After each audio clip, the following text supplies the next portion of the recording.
The Prime Minister Liz Truss has been defending her economic plan in a blitz of media interviews. It's the first time she's spoken since the Chancellor unveiled massive tax cuts in last week's mini-budget. Well, Liz Truss began her morning on BBC Local Radio. I'm going to just blaze on into the questions. Lots from my listeners this morning. Carrie in Birchington says, what on earth were you thinking? The country was already in a state of recession. Another says, how can we ever trust the Conservatives with our economy again? And Lydia says, are you ashamed of what you've done? Are you? I think we have to remember what situation this country was facing. We were going into the winter with people expected to face fuel bills of up to £6,000, huge rates of inflation. And you've made it worse. But also slowing economic growth. And what we've done is we've taken action to make sure that from this weekend, people won't be paying a typical fuel bill of more than £2,500, not just this year, but also next year. But isn't that cancelled out by the fact that you're making inflation work with the measures that you have brought in on Friday in the mini-budget? People are worried about their mortgages and they're tearing their hair out over their pensions. I've got so many messages, Liz. This will curb inflation by up to 5%. When? What we're also doing is taking action this winter. Well, Liz Truss spoke to 8 local radio stations. Each one had 5 minutes, and presenter after presenter put the concerns of their listeners directly to the Prime Minister. This was BBC Radio Stoke. Our people are worried about their mortgages and worried about when their fixed term ends, whether they'll be able to afford a new deal, and that will dwarf any of the savings that you've made doing anything else. You've done this yourself. This isn't to do with external forces. This is about your mini budget and what it's done to the economy. Well, interest rates are a matter for the Independent Bank of England. And the fact is that in response to the global economic situation, interest rates have been rising around the world. So they've gone up in the United States, they're going up in other countries, but they are a matter for the Independent Bank of England here in Britain. The Bank of England have had to bail out your decisions yesterday. The Bank of England have had to step in. The International Monetary Fund have said that they don't think what you've done is a good idea. Is it time to reverse what you've done, bearing in mind what you've seen over the last few days, the damage it's caused to the pound? Well, no, it isn't, because the vast majority, or the majority of the package we announced on Friday, was the support on energy. Well, the local radio station round of interviews is a tradition for party leaders before their annual conferences. For the Conservatives, that begins this weekend. But the cost of living crisis is overshadowing it. There are fears that both inflation and interest rate rises could rise faster than predicted off the back of the mini-budget, at a time when inflation is already at a 40-year high. Well, Liz Truss, though, had a clear message. Here she is on BBC Radio Bristol. I and the Chancellor have taken decisive action to deal with that. From this weekend, the energy bill price guarantee comes in, so people will be facing no more than £2,500 for a typical energy bill. We've also taken action to reduce our tax burden and spur but Prime Minister, with respect, that is the same scripted answer you've given to every BBC local radio station this morning. You've got the Bank of England stepping in now to try and clean up a mess a government has caused. That has never happened.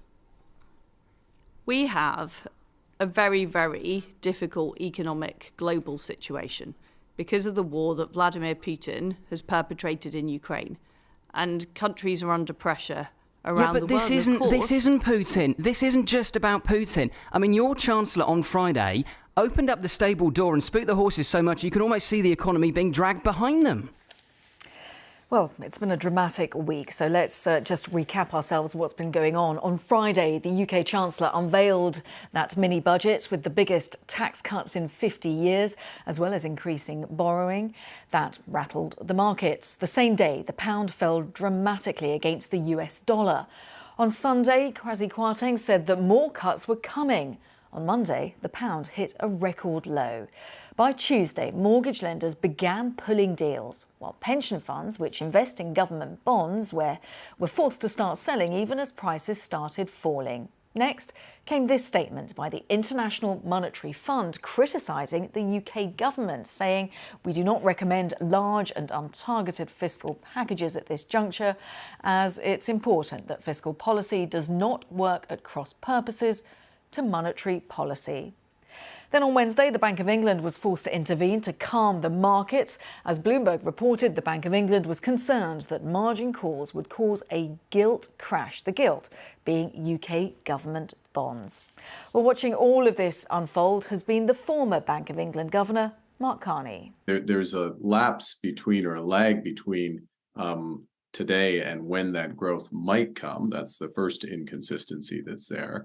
Secondly, there was an undercutting of some of the institutions that underpin the overall approach. So not having an OBR forecast, it's much commented upon, and the government, I think, has accepted the need for that, but that was important. Working at some cross purposes with the bank in terms of short-term support for the economy or withdrawal of support for the economy, that's another challenge.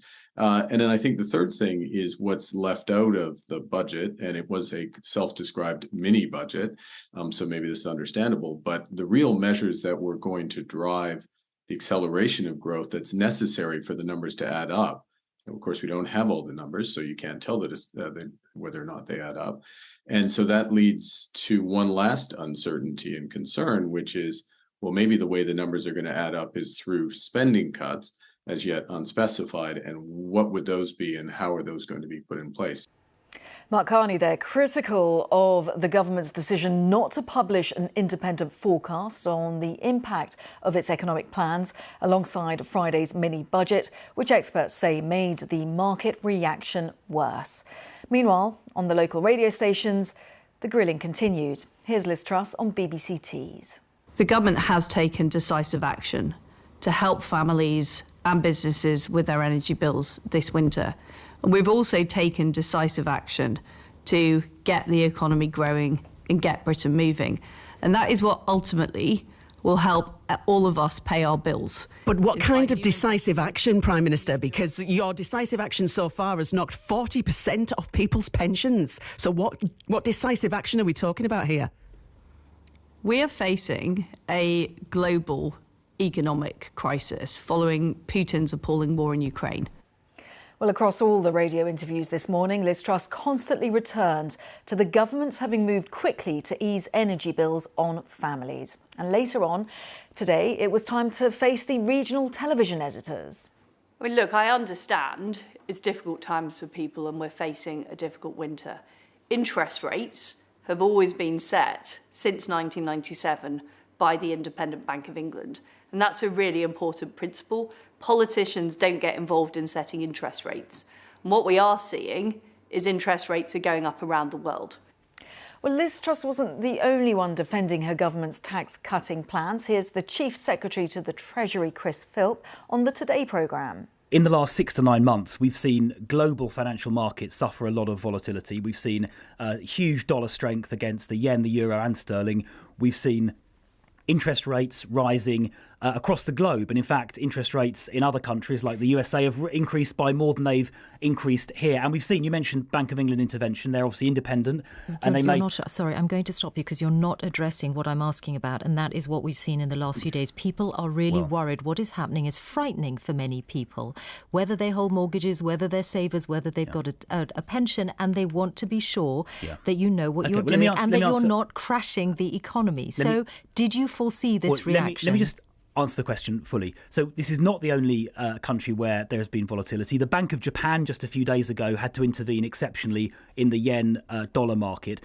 So Chris Philp there, drawing comparisons between the Bank of England's intervention and what the Bank of Japan did last Thursday. But according to our colleagues at BBC Business, there are two very different operations there. The Bank of England launched a £65 billion intervention to buy government debt and protect the UK's financial stability and some types of pension funds, while the Japanese move, which was reportedly worth $21 billion, that's £19 billion, although unusual, was more orthodox and was aimed at supporting the value of its currency, the yen, by selling US dollars and buying up yen.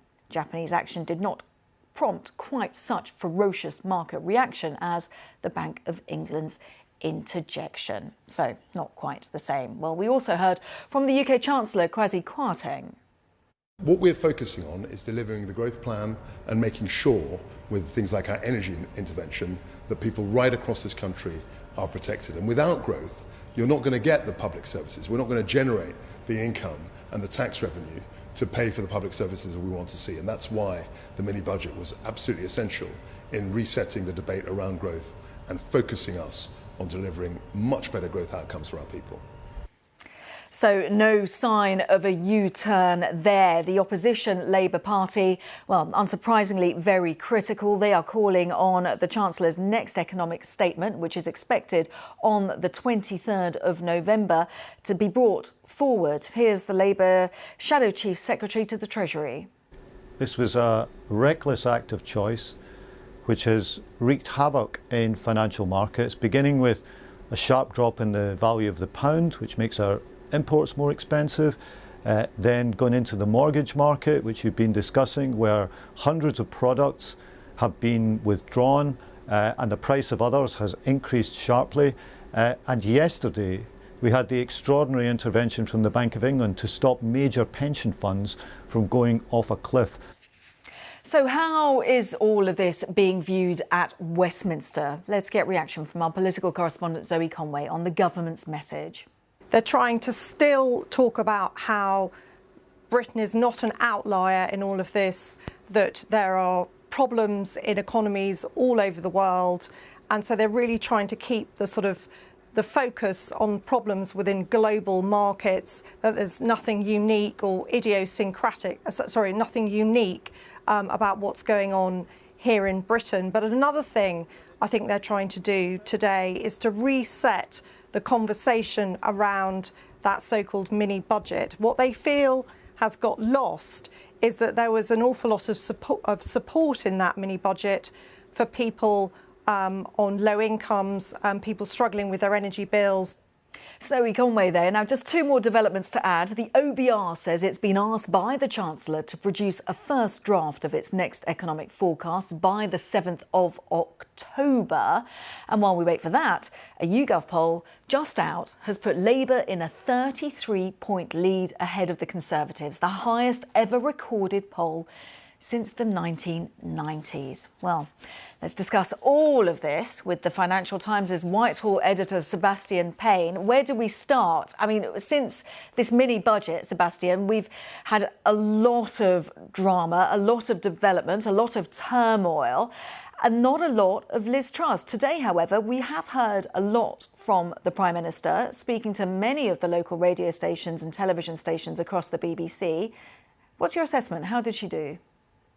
I think in future years, when students are looking at media studies, they will go back through that catastrophic hour of media interviews as a study of how not to do prime ministerial and political communications, that the BBC's very helpfully edited them all together into one podcast. And I listened to it on my way home this evening, and it's actually far worse listening to them all together than individually. The Prime Minister refused to engage with the seriousness of the situation and tried to stick to a set of allotted sound bites. And I thought was actually a brilliant example of the BBC's local journalism, that the reporters from Nottingham, Kent, Tees were able to put very specific local concerns to the Prime Minister, and she just struggled to have answers. And she tried to paint this as an international global situation to do with Ukraine, to do with the end of the COVID pandemic, completely refusing to acknowledge that this particular issue in the UK is because of that mini budget that Kwasi Kwarteng held on Friday, which I think, again, like those interviews, will go down historically as a catastrophic fiscal event. Yes, all those interviews brought together by the newscast team and my colleague Adam Fleming, all available on BBC Sounds, of course. And as Sebastian's saying, really worth listening to all of those together. When it comes to the messaging, though, we've heard that Kwasi Kwarteng has been asking MPs to be supportive, and they've got some helpful hints as to how to describe that mini budget and the kind of plans that they're trying to put forward. Yes, and again, obviously, the government is in crisis management over this situation, and having sort of essentially tried to declare war on the markets and have found that international capital markets can't be swiped away quite easily. They're trying to get Tory MPs to take to social media to say essentially they're sticking with the plan, they're not changing, they're not going to U-turn. But I think the most curious thing after that text that Kwasi Kwarteng sent out to all Conservative MPs is how few of them have taken up on his generous offer, that they've not taken to Twitter, they've not been hitting the TV studios trying to sell this package, because as well as being economically a catastrophe, it's deeply unpopular. The idea of cutting the top rate of 45p tax, politically, it's something that Conservative chancellors have looked at for much of the past decade, but have always shied away from because of the impact it will have on the party's poll rating. That brings us to the thing you mentioned at the top there, which is that YouGov poll with a 33 lead for the Labour Party. We haven't seen those numbers since the dire days of John Major's government in about September 1996, I think. And that will set the jitters among MPs. And had Liz Truss been Prime Minister longer than I think it's been 3 weeks, then you would be talking about, is she going to be heaved out? And even though Tory MPs seem to be addicted to regicide, I think even trying to get rid of Liz Truss right now would seem catastrophic for them.